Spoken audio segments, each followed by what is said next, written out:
मैं आप सभी को इलेक्ट्रॉनिक विन्यास के बारे में बताऊंगा।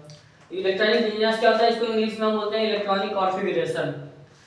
इसमें जो है उपकोष यानी 4 उपकोष होते हैं। इसमें SPDF 4 उपकोष होते हैं। SPDF S में जो है 2 इलेक्ट्रॉन होते हैं, P में 6 इलेक्ट्रॉन होते हैं, D में 10 इलेक्ट्रॉन होते हैं और F में 14 इलेक्ट्रॉन होते हैं। ठीक है, तो जैसे S में 2 इलेक्ट्रॉन होते हैं तो 2 और 4 6 और 6 4 10 10 और 4 14 इस तरह भी यानी 4 S बराबर अगर 2 याद रख लेंगे तो 4 से जोड़ते चले जाएंगे तो SPDF का पता चल जाएगा कितने कितने इलेक्ट्रॉन होते हैं। इसका एक सूत्र होता है SSPSPS DPS DPS FDPS FDPS। इस तरह अगर इसमें याद करने में दिक्कत है तो एक शॉर्टकट जो है याद करने का तरीका है। S को हम स्कूल मान ले, P को पब्लिक मान ले, D को डे मान ले, F को फ्राइडे मान ले जाए या फ्राइड मान ले जाए केवल।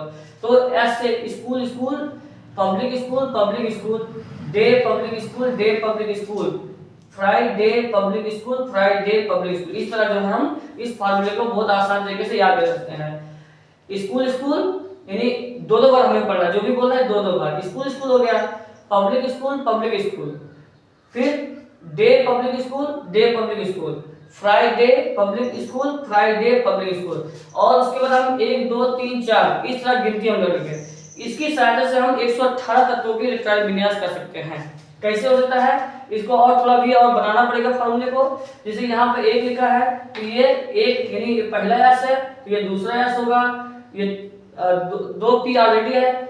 यहाँ पर जैसे 1 S 2 S हो गया, यहाँ पर तीसरा S हो गया, यहाँ पर चौथा S हो गया, यहाँ पर पांचवा S हो गया, यहाँ पर छठवा S हो गया। ठीक है, छठवा S हो गया, यहाँ पर सातवां S हो गया और यहाँ पर आठवां S हो गया। 1 2 3 4 5 यहाँ पर 6 होगा, 6 फिर 7 हो गया यहाँ पर और यहाँ पर 8 हो गया। 8 जो है S है। P यहाँ पर 2 से स्टार्ट हो रहा है तो 2 यहाँ पर होगा और 3 यहाँ पर हो जाएगा और 4 यहाँ पर हो जाएगा, 5 यहाँ पर हो जाएगा और 6 यहाँ पर होगा, 7 यानी 7 तक जो है P होगा। पहला P नहीं होगा क्योंकि ये पहले पोस्ट में केवल S आता है, दूसरे में P आता है, तीसरे में D आता है। तो D 3 से शुरू होता है तो 3D 4D फिर उसके बाद 5D 5 के बाद 6D। ठीक है, 6 तक होगा। फिर इसी तरह F यहाँ 4 से शुरू है, चौथा उपकोष इसलिए F 4 से शुरू होगा तो 4F हो गया, 5F हो गया और बस 5 तक ही रहेगा।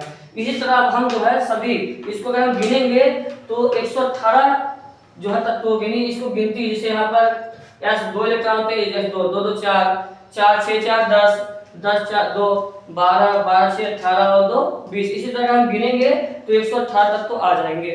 ठीक है, अब इसी तरह ये फार्मूला हमें याद करना होगा, ये याद करने का तरीका भी हमने बता दिया। अब इसको हम कैसे जो है यूज करेंगे अपने इलेक्ट्रॉनिक विन्यास में। तो सबसे पहले पता होगा सभी को कि सबसे पहले हाइड्रोजन आता है।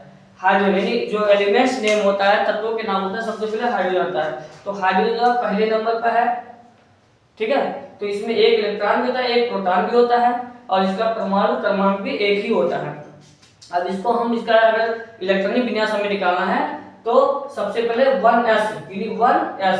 अब s में एक इलेक्ट्रॉन मतलब यहाँ पर हाइड्रोजन में एक इलेक्ट्रॉन होता है तो यहाँ एक लिख देंगे, हाइड्रोजन का इलेक्ट्रॉनिक विन्यास हो गया। इसी तरह हीलियम का निकालना है तो हीलियम का 2 होता है। ठीक है, तो 2 के लिए हम क्या करेंगे 1s2।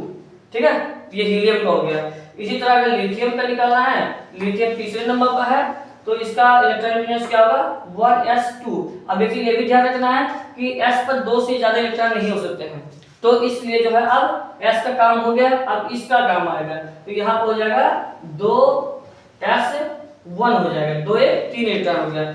इसी तरह अगर हम लिथियम के बाद बेरिलियम आता है, बेरिलियम का परमाणु क्रमांक 4 होता है तो इसका हमें इलेक्ट्रॉनिक विन्यास निकालना है तो क्या हो जाएगा इलेक्ट्रॉनिक विन्यास इसका हो जाएगा 1s2 फिर 2s2 हो जाएगा।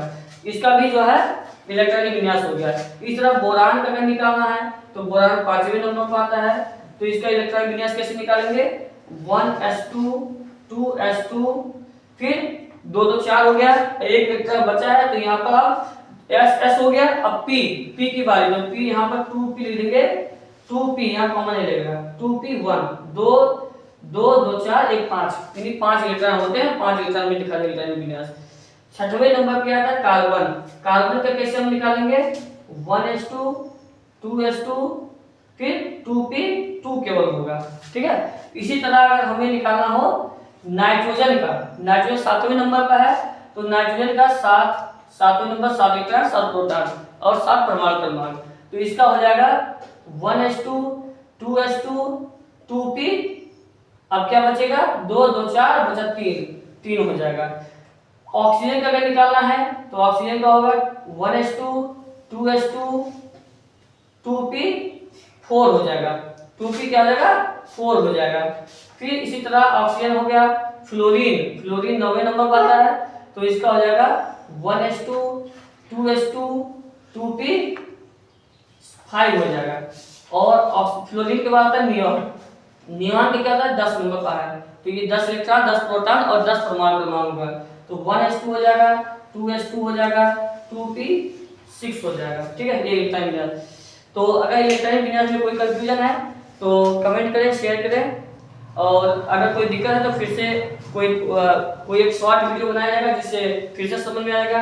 अगर वीडियो अच्छा लगा तो लाइक करें, कमेंट करें, शेयर करें और सब्सक्राइब करना ना भूलें। धन्यवाद।